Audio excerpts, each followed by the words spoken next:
All right, ladies and gentlemen, welcome back to the channel. I gotta say, folks, I love what the Pittsburgh Steelers are doing. I love the way Mason Rudolph has this offense right now. They're firing on all cylinders. Their rushing attack is beautiful, one of the best in the league right now. Their offensive line is coming together. George Pickens is coming together. We're finally starting to see some Pat Freiermuth. We're finally starting to see big-time plays and deep throws. Mason Rudolph does not play scared. And I don't want this to be a video of, oh, all the issues were the offensive coordinator. All the issues were Kenny Pickett. Mason Rudolph should be this. The starting quarterback should be this.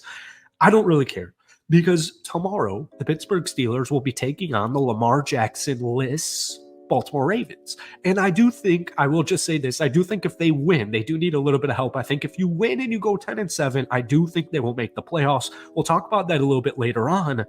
But Mason Rudolph and Kenny Pickett, it's night and day. And like we said, whether this was Matt Canada related, it doesn't matter to me because I think the trajectory for this team is still beautiful. I still have one of the best defenses in the league. In fact, defensively, they're rated 7th, even with all the injuries, especially to the linebacker room. I mean, their linebackers are getting just picked apart from a week-to-week basis as far as injuries go. But last week against the Seahawks, 468 total yards of offense. The Pittsburgh Steelers now have back-to-back weeks with 30-plus points, and it's been Mason Rudolph. And so, like I said, we'll see. Situations like this make me so thankful that I am not the guy in charge of making these decisions because, I don't know if it's going to be Rudolph. If I had to put money on it, I think Kenny Pickett would be QB1 next season. Maybe they get completely embarrassed by the Lamar Jackson-less Ravens tomorrow and we kind of, lay to bed the whole Mason Rudolph thing. I don't really know because currently they're 9-7 and their offense is as explosive as it has been in probably the Big Ben era. And it is just crazy, and I love to see it because I still have so many dynamic playmakers offensively and defensively. I still think the future is so bright.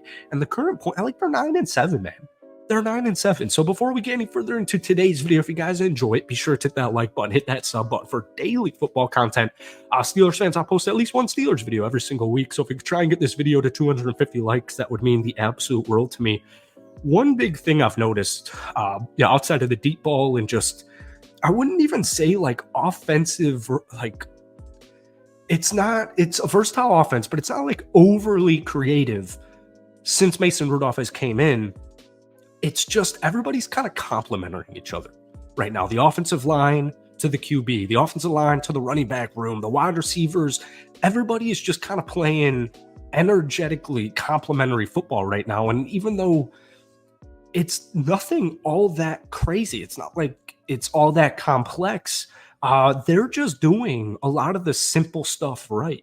And so Najee Harris, for example, since the departure of Matt Canada, the Pittsburgh Steelers have been a top 5 running unit in the National Football League. And it was on full display last week against the Seattle Seahawks, where as a team, 46 total rushes for 202 yards and 3 touchdowns. Najee Harris on his way to another 1,000-yard season. In fact, fun fact, Najee Harris is 77 rushing yards away from becoming the first Steelers running back in franchise history to start their career with 3 straight 1,000-yard seasons. All right. And for example, he's rushed over 77 yards in his last 2 games, so I do think he will reach that. But 27 carries, 122 yards, 2 touchdowns. It's just the small stuff. We went into this season watching them in preseason lighting it up. Their starters went 5 of 5 scoring touchdowns in the preseason.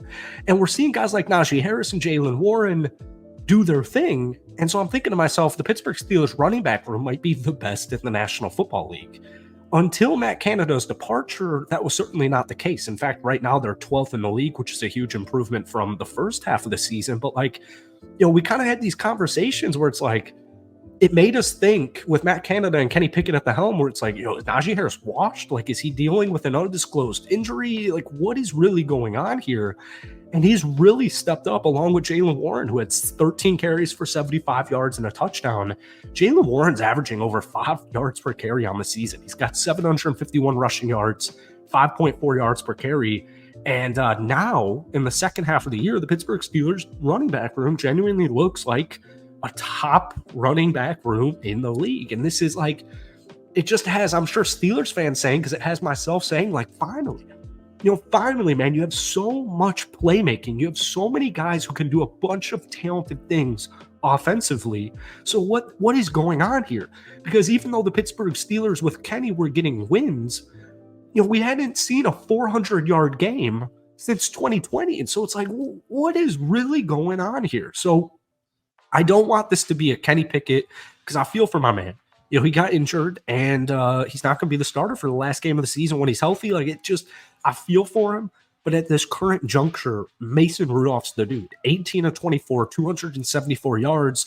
What Mason does is he doesn't play scared. He's not afraid of anything. He's been in the league. He's been benched in the league. He's had some crazy shenanigans, with Miles. He is so much of a different quarterback than what we've seen in the past with Mason Rudolph, but that deep ball is finally there. We see it with George Pickens, and we saw it a week ago against Cincinnati. We saw it last weekend against Seattle.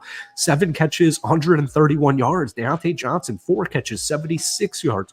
We're finally starting to see Pat Freiermuth, one of the most underappreciated tight ends in the league, who was pretty much a nobody with Kenny Pickett in the first half of the season. He's finally getting going. 3 catches, 44 yards. Jaylen Warren, the dual threat running back, 4 catches, 23 yards. So it's just, like I said, we'll deal with the future when it comes, right? We'll know more about this team 24 hours from now when they take on the Baltimore Ravens.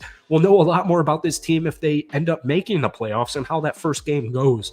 I'm not worried about it, because defensively, the future is still so bright. I mean, Miles Jack's done a phenomenal job. They're just decimated at the linebacker position. Joey Porter Jr. looks like such an intriguing stud young rookie cornerback in this league.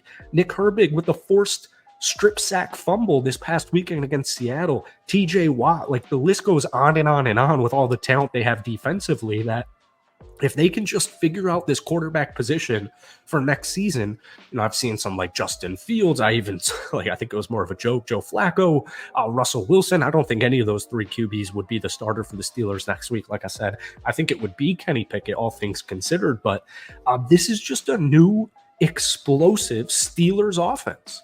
And even if they finish the season 10-7 and say they don't make the playoffs, like, it's hard to say it was a success because of the way it ended, but all the things, Matt Canada, all the things the Steelers team went through offensively this season, George Pickens, I'm excited about the future. I'm excited about the present. So it just feels like something we haven't been able to say about the Steelers offense in many years. So take it as it is, and enjoy tomorrow, and hopefully they get into the playoffs. But that's all I have for you guys. If you enjoyed it, be sure to hit that like button, hit that sub button for daily NFL content. We're going to post a ton of Steelers videos this upcoming offseason, which hopefully isn't anytime soon. But that's it for me. Let me know your thoughts on Mason Rudolph and this Pittsburgh Steelers offense down below.